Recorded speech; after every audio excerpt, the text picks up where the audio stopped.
Jehovah prayer time வழியாக தேவநாமம் மகிமைப்படுவதாக.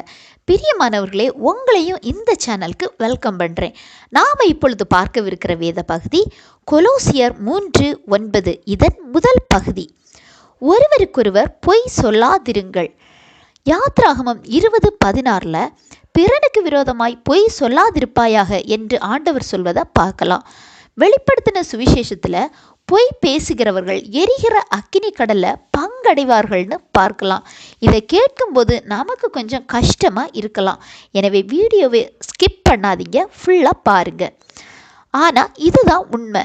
நானும் பொய் பேசுகிறது ஒரு விஷயமா அப்படின்னு நினச்ச நாட்கள் உண்டு. பொய் பேசி பழகிட்டோம்னா நம்மை நாம் கண்ட்ரோல் பண்ண முடியாது. டக்குன்னு முதல்ல அந்த பொய் தான் வரும். ஆனால் நாம் ஆண்டவருடைய பிள்ளைகள். ஆண்டவர் உதவியோடு நாமும் முழு மனசோடு கொஞ்சம் ட்ரை பண்ணால் நம்மாலும் பொய் பேசாமல் இருக்க முடியும். என்னுடைய அனுபவத்தை வைத்து சொல்கிறேன்.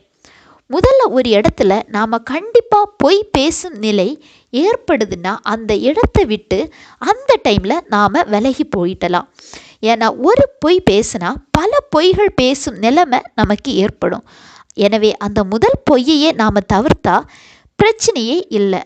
அடுத்ததாக ஒரு டாபிக் பற்றி நமது நண்பர்கள் பேசும்போது அது ஆண்டவருக்கு பிரியமில்லை, நாம் அதில் பொய் பேச வேண்டிய நிலைமை நமக்கு ஏற்படுதுன்னா நாம் அமைதியாக இருந்து அந்த சிச்சுவேஷனை மாற்றலாம். எல்லாத்துக்கும் மேலே ஆண்டவரோடு நீங்கள் வைராக்கியமாக இருந்தால் பொய் பேசாமல் நீங்கள் எந்த நிலைமையையும் எதிர்கொள்ளும் மன தைரியம் வேணும். ஆண்டவருக்கு பயந்து நீங்கள் உண்மை பேசினா எந்த ஒரு மோசமான நிலைமையையும் ஆண்டவர் உங்களுக்கு ஏற்ற மாதிரி மாற்றுவார் என்று விசுவாசிங்க. வேதாகமத்தில் என்ன சொல்லப்பட்டுள்ளது? விசுவாசிக்கிறவனுக்கு எல்லாம் ஆகும். நீங்கள் மனதார பொய்யை கொஞ்சம் கொஞ்சமாக தவிர்த்து பாருங்க. உங்களுக்கு பொய் பேச வேண்டிய நிலைமே வராமல் தேவனானவர் பாதுகாப்பார். இதை பற்றி பேசணுன்னா இன்னும் நிறைய நேரம் பேசலாம். உண்மையாக நீங்கள் இதை கேட்டு ஒப்பு கொடுத்தா நீங்கள் என்னோடு சேர்ந்து ஒரு 10 செகண்டு ப்ரேயர் பண்ணலாம். இப்போ ஜெபிக்க போகிறேன். அன்பும் இரக்கமும் நிறைந்த ஏசப்பா, ஒப்பு கொடுத்த ஒவ்வொரு பிள்ளைகளுக்காய் ஸ்தோத்திரம். இவர்கள் பொய் பேசக்கூடாதுன்னு உங்களிடத்தில் தங்களை முற்றிலுமாய் சமர்ப்பிக்கிறார்கள். இவர்கள் குடும்ப சூழ்நிலைகள் முதல் அனைத்து காரியங்களும் உங்களுக்கு தெரியும். எந்த நிலைகளிலும் இந்த பிள்ளைகள் பொய் பேசாதபடி இவர்களை வழிநடத்துங்க.